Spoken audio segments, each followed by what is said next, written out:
बाबरी मस्जिद इंतजाम मामले पर सीबीआई अदालत के फैसले से मुसलमानों के जज्बातों को ठेस पहुंची है। विजयवाड़ा के मुफत्तिर अली ने कहा कि अदालत से हमें इंसाफ की उम्मीद नहीं थी। 28 साल के बाद सीबीआई कोर्ट ने बाबरी मस्जिद के बारे में जो 32 एक्यूज्ड को बरी कर दिया है, जो जजमेंट दिया गया है, वो मुसलमानों के लिए बहुत बड़ी अफसोस की बात है। और खास तौर पे जज का यह कहना है कि सीबीआई ने एविडेंस सबूत देने में पूरी तरह से फेल हो गई है, सही तरीके से सही मायने में एविडेंस नहीं दिया गया है, इसलिए हमने केस को एक्विटल कर दिया। हकीकत में जब सीबीआई वाले चार्ज लेते हैं तो पूरे एविडेंस के साथ पूरे जो भी उनके पास जो अवेलेबल जो एविडेंस होते हैं उस एविडेंस को लेके किस किस के नाम जिसके नाम बताए गए हैं वो तमाम के नाम को इन्वॉल्व करते हुए एक चार्जशीट बनाते हैं, उसके बाद कोर्ट में सारा पेश करते हैं। कोर्ट में पेश करने के बाद सुनवाई होती है। आज कोर्ट कह रहे हैं कि एविडेंस नहीं है, लेकिन हमें ये कि इंसान को पूरे जब उम्मीद पूरी तरह से हार जाता है तो कोर्ट की अदालत के चौखट पर एक इंसाफ का एक इंतजार होता है। जब आज जो इस तरह का जजमेंट दिया गया, इस जजमेंट को देखा गया तो हम लोग बहुत अफसोस हुए। कोर्ट से सीबीआई कोर्ट से हमें इस तरह की उम्मीद नहीं थी। बाबरी मस्जिद इंतजाम मामले पर सीबीआई के फैसले पर आंध्र प्रदेश जमात-ए-इस्लामी हिंद ने भी अफसोस का इजहार किया। जमात-ए-इस्लामी हिंद के सेक्रेटरी मोहम्मद अकबर बादशाह ने कहा कि इस तरह के फैसलों से अदलिया पर से अवाम का भरोसा खत्म हो जाएगा। सीबीआई कोर्ट के फैसले ने अदलिया की साख को मुतासर किया है। 20 सालों से लोग इंतज़ार कर रहे थे कि किसी न दिन मस्जिद को शहीद करने वालों को ज़रूर सज़ा मिलेगी, लेकिन आज कोर्ट ने उन तमाम मुलजिमों को बरी कर दिया, जबकि सुप्रीम कोर्ट ने मस्जिद को शहादत करने को क्राइम कहा गया। ताज्जुब की बात है कि जबकि तमाम सबूत मौजूद है, वीडियोस मौजूद है कि उन्होंने लोगों को किस तरह से ललकारा और लोगों को किस तरह से जज्बे में लाया, ये तमाम चीज़ें मौजूद है, लेकिन कोर्ट ने इसको खारिज कर दिया कि ये कोई मुस्तनद चीज़ें नहीं हैं। ये जो मुलजिमीन जिनके ऊपर एफआईआर है वो बरी हैं, तो फिर मस्जिद कौन गिराए? मस्जिद को किसने शहीद किया? भीड़ ने। भीड़ की सरपरस्ती, किसकी सरपरस्ती में भीड़ जमा हुई? किसने कॉल किया? लोगों को जमा करने का काम कौन किया? ये कॉमन सेंस है कि जिनके सरपरस्ती में, जिनकी निगरानी में लोग जमा होते हैं, उन्हीं को इसको जिम्मेदार ठहराया जाता है। इस तरह के फैसले होंगे तो लोगों को अदालतों से पर एतमाद नहीं रहेगा। उधर तंजीम मुस्लिम हुकूक के सदर फारूक शिबली ने भी अदलिया के फैसले पर अफसोस का इजहार किया और कहा कि अदालत पर से अब इंसाफ पसंद लोगों का भरोसा खत्म होता जा रहा है। तौर पे जिस तरीके के साथ आज सबसे बड़ी जो बात जो बाबरी मस्जिद के ताल्लुक से आज कोर्ट ने कही है, आज से जो है वो जो यकीन जो मतलब कोई भी दो लोग आपस में बात करते हैं तो कहते हैं कि हम जो है कोर्ट में मिलेंगे, मतलब कोर्ट के ऊपर इतनी ज्यादा यकीन और इतना ज्यादा जो है उसके ऊपर जो है एक विश्वास, अटूट विश्वास जो है हुआ करता था, लेकिन आज से मैं समझता हूं कि आज से वो भी खत्म हो गया है। हिंदुस्तान में जो है 6 दिसंबर अगर एक बाबरी मस्जिद डिमोलिशन डे जो है उसको एक ब्लैक डे की तरह समझते हैं, तो आज जिस तरीके के साथ जो इंसाफ हुआ है, इंसाफ बहुत ही बड़ी चीज होती है। अगर इंसाफ जो है सबके दरमियान में, अगर इस सोसाइटी में अगर इंसाफ सही मानों में अगर इंप्लीमेंट नहीं होता है तो आपको जो है पीस जो है हरगिज भी आपको हासिल नहीं हो सकता। लेकिन आज जिस तरीके के साथ आज ये जो फैसला सुनाया गया है ये बिल्कुल नाकाबिल कबूल है, और इसके ऊपर जिस तरीके के साथ all India Muslim personal law board आगे बढ़ेंगे इंशाअल्लाह कदम ब कदम और शाना बशाना इंशाअल्लाह हम all India Muslim personal law board के साथ होंगे। आंध्र प्रदेश में सैलाब की सूरत हाल बरकरार है। सैलाब की वजह से अब तक 3 अजला कृष्णा, गुंटूर और नेल्लूर में 8 अफराद की मौत हो गई है।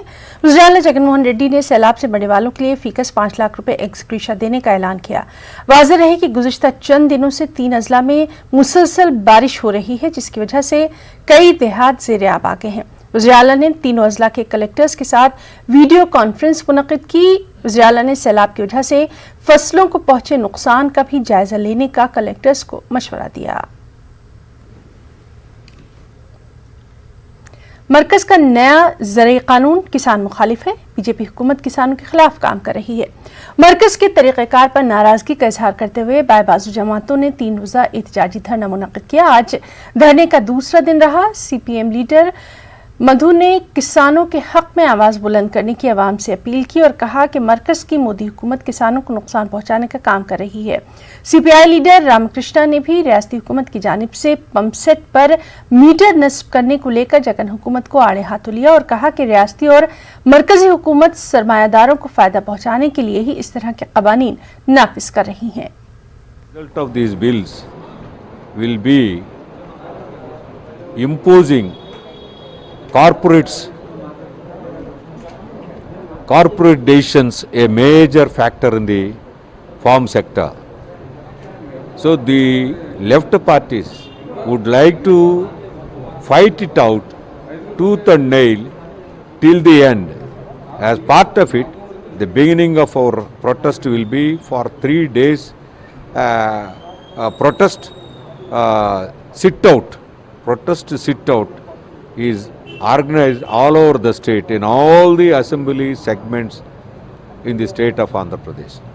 So we call upon the people of Andhra Pradesh to support it and make it a grand success so that we can defeat the game of the government of India, BJP.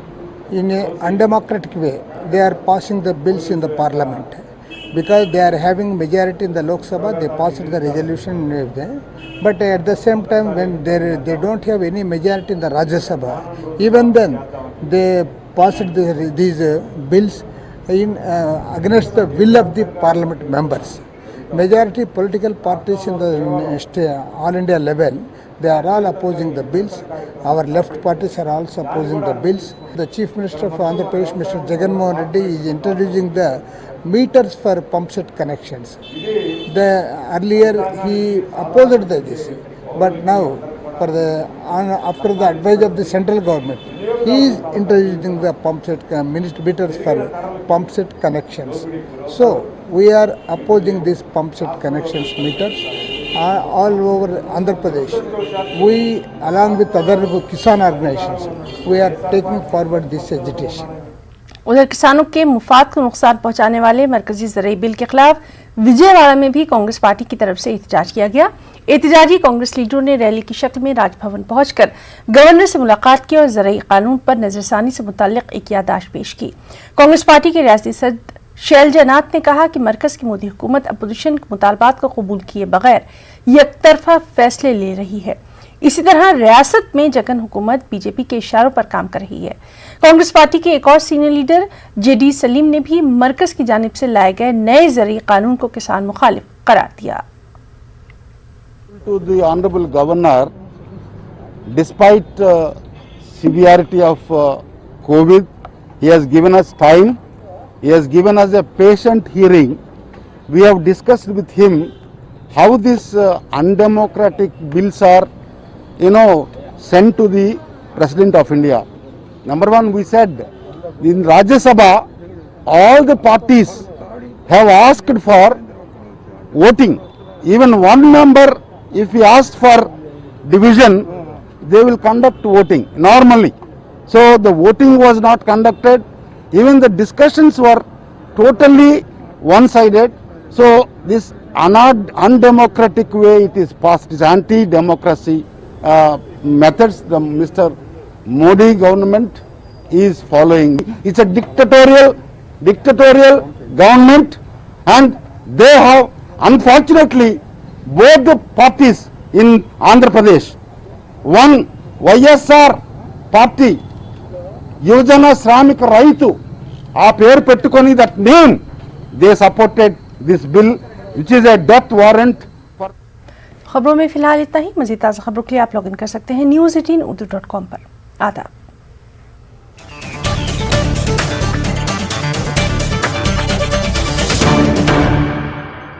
इस news headlines